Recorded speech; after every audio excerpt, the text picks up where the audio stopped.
Welcome to English Story Hub. Learn English through fun stories. Improve vocabulary, listening, and speaking skills. Like, subscribe, and keep learning with us. Chapter 4. The Management Superstar. The man on the stage stops talking for a moment and takes off his jacket. He is so hot that everyone can see that his shirt is wet. Some people will tell you that they have all the answers, he says. But not me. I know nothing. In this world we all know nothing. Zero. And do you know why? It's because the business world is changing too quickly. Some of the people who are watching look at each other and shake their heads. Look at General Motors. They knew it all. That's why they didn't prepare for the oil price increase in the 1970s. That's why they didn't notice the Japanese car industry. Oh yes, General Motors knew it all. A few people now start to laugh. So the man on the stage stops and points at them. Why are you laughing? General Motors was the biggest company in the world. It was probably 100 times bigger than your company. And its managers were probably 100 times better too. But their problem was that they thought they knew it all, and really, they knew nothing. And that is my message today. The people who are watching are all very successful businessmen and businesswomen. They have each paid over $1,000 for their seats. So why are they watching a man who knows nothing? Why do they listen to his insults? The reason is that the man is Tom Peters, the star of the management world. He earns over $50,000 for each talk. Millions and millions of people have bought his books. The world's top companies ask his advice. Tom Peters would like you to believe that he's a little bit crazy. The serious Peter Drucker introduced the idea of management by objectives, an idea which was often called MBO. As an answer to Drucker, Peters suggested MBWA. And what did that mean? Management by walking around. At his talks, Peters sometimes shows a painting in the style of Jackson Pollock. It looks like the artist has thrown a can of paint at the picture. The plan of your organization should look like this, Peters tells his listeners. They shake their heads. What does he mean? But when they think about it more carefully, his ideas become clearer. He's trying to tell them that business isn't tidy and well ordered. Business is messy. Business is always changing. To succeed, the modern business person needs to think in new ways. Some business people might think that Peters and his ideas are a joke. But behind his strange behavior, Peters has always been a very serious person. He was a young man in the 1960s. It was a time when many young Americans grew their hair long and sang songs about peace and love. But not Peters. He was a serious student and worked hard to pass his examinations in engineering at Cornell University. It was also the time of the Vietnam War. Many U.S. students marched on the streets to show that they wanted their government to stop the fighting. But Peters didn't. He had an arrangement with the U.S. Army. They paid for his education, and he agreed to work for them when he left university. As a result, his first job was as an engineer who built roads and bridges for U.S. soldiers in Vietnam. After his time in Vietnam, Peters studied at Stanford, one of the USA's top business schools, and then got a job with the famous company of management consultants, McKinsey & Company. McKinsey earns over $2 billion a year by selling advice to some of the biggest and most important companies in the world. A McKinsey report can cost several $1,000,000. It can do this because it employs the top people from the world's best business schools. After leaving McKinsey, many of its consultants have become famous people in politics or business. Lou Gerstner, the head of IBM, worked for several years as a McKinsey consultant. Robert Haas worked there before he became boss of Levi Strauss & Company. William Hague, the leader of the UK's Conservative Party, also spent some time with the company. When Tom Peters joined the San Francisco office of McKinsey in 1974, he was 32 years old, and he had little real experience of the business world. He soon found that McKinsey was a tough place to work. Consultants must be ready to travel anywhere in the world at any time. They often have to work over 100 hours a week. And if they fail, they are soon looking for another job. At McKinsey, it is not possible to stay at the same level for your whole working life. Either you are good enough to get a better job inside the company, or you are asked to leave. McKinsey takes its name from the man who started the company, James O. McKinsey. But the person behind the company's great success was really Marvin Bower. Bower became the boss of the company in the 1930s. He wanted McKinsey to have an image like a law company or a bank. He said that his company's advice should always be expensive so that its customers took it seriously. He said that its consultants should never talk about its customers' business. He said that McKinsey's consultants should always dress in dark suits, ties and hats. And for some strange reason, he also told them always to wear long socks. Obviously, McKinsey's consultants were not chosen for their legs. Peter's work at McKinsey gave him the chance to go round the world and to see businesses in many different countries. As he traveled, he became interested in the question, what makes an excellent company?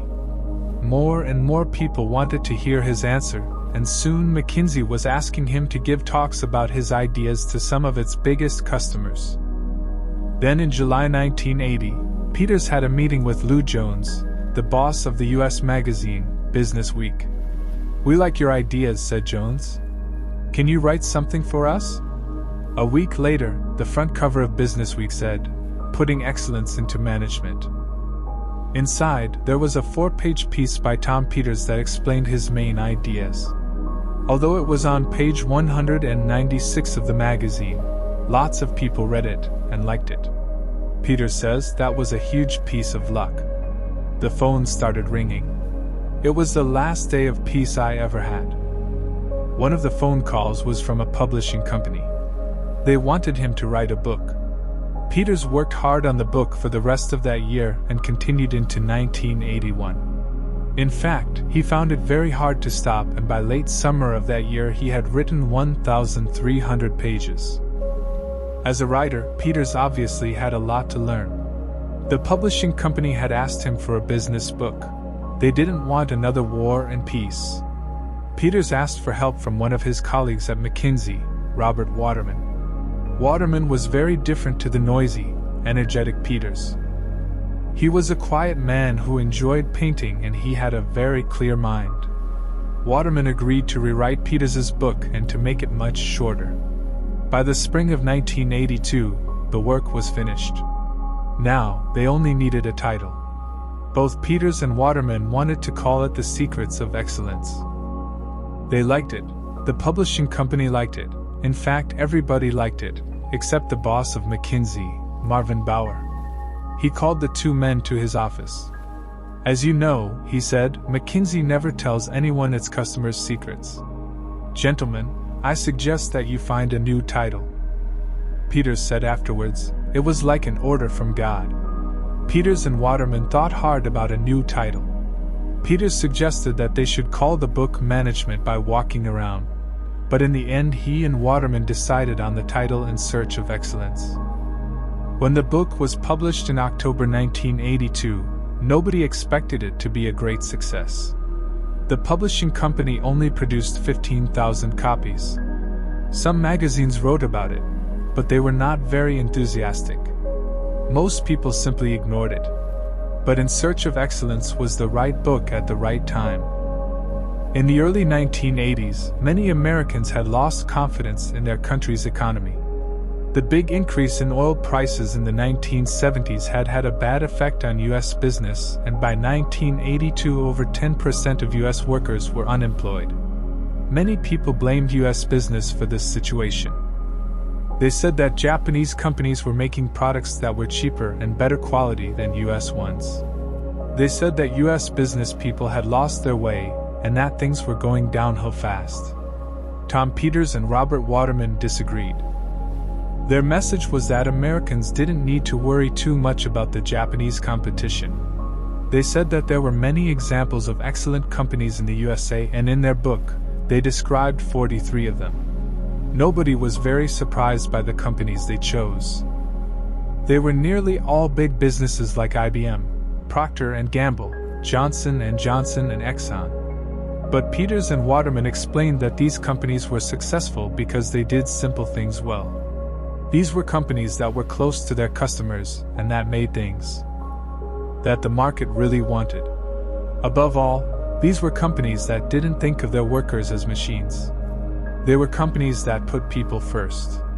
It was exactly the message that Americans wanted. After a slow start, the book started to sell in huge quantities and passed 1 million in its first 11 months. By the end of 1985, around 5 million people had bought it. But as Peters soon realized, the book's success wasn't just because of its message. In Search of Excellence had made business fashionable for the first time. People wanted a copy because it looked good on their bookshelves. Tom Peters guessed that although 5 million people had bought the book, only half of those people had opened it. Perhaps 500,000 had read a few chapters, and probably only 100,000 people had actually read it all. Perhaps it was a good thing that so few people actually read it. Because soon, people started to notice that the excellent companies in the book were not so excellent anymore. 2 years after it was published, a U.S. business magazine showed that a quarter of the excellent companies were having problems. 5 years later, 2/3 of the excellent companies were in trouble, and some had gone out of business completely. But Tom Peters wasn't worried about that. He has never been afraid to say that he's wrong. And he's always been happy to change his mind. In fact, he started his 1987 book, Thriving on Chaos, with the words, "There are no excellent companies." In the 5 years between In Search of Excellence and Thriving on Chaos, Peters traveled all over the world and gave thousands of talks to business people. During that time, his ideas about business changed. In Search of Excellence had accepted that in business, big was best. But in 1987, Peters thought that many businesses were too big. He believed that traditional companies suffered from too much central control and they employed too many people. In the past, the bosses of big companies had communicated with workers through middle managers. The job of a middle manager, said Peters, was really just to collect and control information. But that was now a job that could be done by a computer. Computers could allow ordinary workers to make more of their own decisions. If you were a middle manager in a large company, Peters was saying to you, it's time to find something else to do with your life. Once again, Peters found that his book was published at exactly the right time. The day it arrived in bookshops was October 19, 1987. In the financial world, that day will always be remembered as Black Monday. On that day, billions and billions of dollars were lost as stock exchanges around the world fell by huge amounts. The message from the stock exchanges was clear: the world is a dangerous place. Peters' message in Thriving on Chaos was clear, too: this book will help you to deal with the problem. Events in the years after 1987 showed that many of Peters' ideas in Thriving on Chaos were quite right. The speed of change in the business world increased greatly. Big business hit big problems. Computers became more and more important. And thousands of middle managers lost their jobs as businesses tried to become smaller. In the 1990s, Tom Peters' ideas changed again. He said that managers needed to prepare for the changes of the modern world in new ways. Business was changing faster than ever before, and he believed that traditional companies needed to learn lessons from the worlds of fashion, films, TV, and computers. He said that companies should be ready to change every day of the year. He told them they needed to be more like the US TV company, CNN. In the newsroom at CNN, careful planning was impossible. Every day, anything could happen. A war could start, a president could die, there could be a huge natural disaster. Just like CNN, said Tom Peters, every company needs to invent itself again every day. He told businesses that they should be more like the companies of Silicon Valley, the area just south of San Francisco in California. Silicon Valley is the home of the world's computer industry.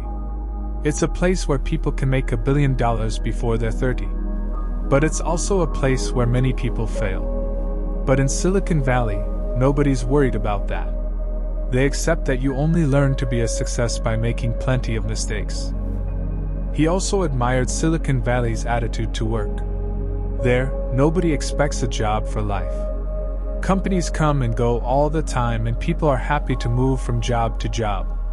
They say that if you decide to change your job on the way to work in the morning, you just drive your car into a different company's car park. So, in the future, will that be the situation for everybody in every industry? Tom Peters would confidently answer yes.